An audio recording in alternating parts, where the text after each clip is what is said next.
Hi, I want to spend some time talking about what you should say when you're around someone who's lost someone, whether that's a widow or just someone who's lost someone important in their life. Because what I find is we have a really hard time talking to those people. We're not sure what to say. Oftentimes we don't encounter death on a regular basis, and so we're a little bit at a loss of words. And oftentimes we end up saying the wrong things or something that's really uncomfortable or things that don't move the conversation forward. And so I want to talk to you about ways that you can move the conversation forward where you actually invite the person to share more. And I think the first thing to know is that it's going to be uncomfortable at times. So get uncomfortable with being in that emotional space. In a way, we have to search a little bit deeper with those emotions and be okay feeling them. Allow someone else to get into that space. Allow yourself to get into that space to feel those emotions when someone has passed. So really get comfortable with your emotions to start. And then some phrases to avoid. I'm not a big fan of the word or the phrase I'm sorry. I know it's our natural tendency to say I'm sorry to other individuals, but why I don't like it is it doesn't move the conversation forward. Have you ever been on the receiving end of I'm sorry? Well, it's nice, and I know people mean it. No one knows how to respond to that well. Usually it's a I'm sorry, thank you, I'm sorry, yeah, me too. And then there's that awkward pause. You're both sitting there, you're not quite sure what to say next, and you just sit in that awkward silence. So I'm not a big fan of I'm sorry when saying that. Obviously, if there's nothing else you can think of, it's not a bad thing to say. No one's going to be offended by it. So it's an okay place to start, but I think there are better phrases that I'll talk about in a bit that will help in those situations. Also, not a big fan of anything that implies what someone else should feel. Well, you should be thankful that they're no longer suffering. You should feel great that you no longer have to go to the doctor. Any of those you should, or at least, if you're saying any of those in a phrase, it's probably not the right thing to say. No one wants to be told how they should feel at all. It doesn't feel good. So avoid those phrases and avoid anything else that wouldn't move the conversation along. Something that comes to mind is, I understand how you feel. You don't know how they feel. You absolutely do not. Don't tell them that. Something else could be, you'll feel better soon. Again, one of those phrases that they should feel this or they will feel this way in the future. They may not feel better in the future. They may not feel better for a really long time. Don't tell people how to feel, or at least looking on the bright side. It's not the time to be looking on the bright side. So what are some things that you could say to someone? Wow, that must really hurt.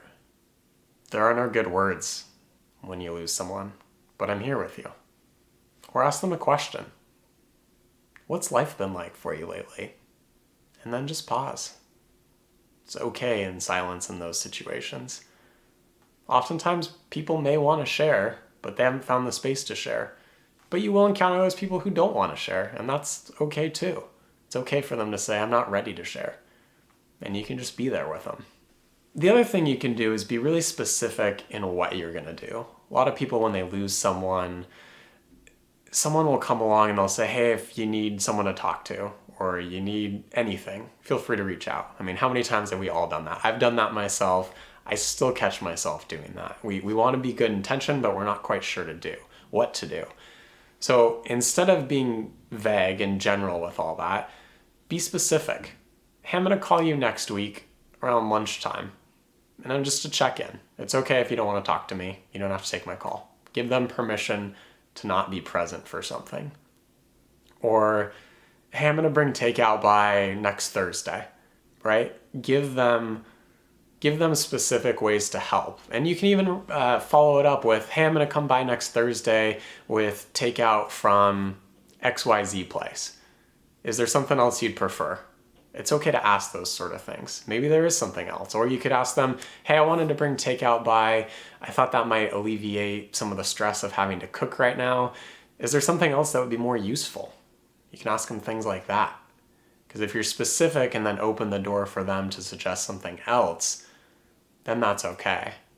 Then they know you're willing to help and you've already committed to something. Whereas if you're just being general and vague, maybe they don't really know that you are committed to being there, or they feel it's an inconvenience. But if you've already, in a way, inconvenienced yourself, even though it's really not an inconvenience and we know that, they may be willing to share what would actually be helpful in their life right now. Something else that I find really helpful, just a phrase, loss is incredibly difficult. I don't have any good words for you right now. That's okay too. Just be straightforward with them. Talk from the heart and let them know how you're feeling. And don't be afraid to mess up. You're gonna mess up. Just accept that that's gonna happen. I still mess up regularly with this stuff. So you're gonna mess up, lean into it, and if you mess up, that's okay. If you catch yourself in the moment, just rewind. Say something along the lines of, hey, that didn't come out how I wanted it to. I'm really sorry I said that. What I meant was, and then tell them what you actually meant to say. Or if you don't catch it in the moment, we've been there. I've done that, where you say something and then you're thinking afterwards, shoot, I shouldn't have said that. That didn't come off as I intended. The types of things that keep you up at night. Come back to it later. When you meet this person again, tell them, hey, last time we talked, I was reflecting on that and I said something, and I said something along the lines of this, and I didn't mean that at all. I'm really sorry I said it that way. This is what I meant to say instead. I apologize profusely. It didn't come off right. And then tell them exactly what you meant to say. And make sure in your mind you figured out exactly what it is that you're going to say to them in those situations, so that way you are prepared. I know it can be hard talking about loss, grieving. It's challenging when it's something that we don't encounter on a daily basis. You might encounter it once a year, or a few times a year at most. And oftentimes we catch ourselves off guard. So just do your best to remember at least one phrase. If anything else, just remember one phrase that you're comfortable with, that it's not in the category of something that won't move the conversation along or offends or tells them how they will feel. If you just remember that one thing, and even just pausing and being silent more, your conversations are going to be much better with those people. So good luck in your conversations.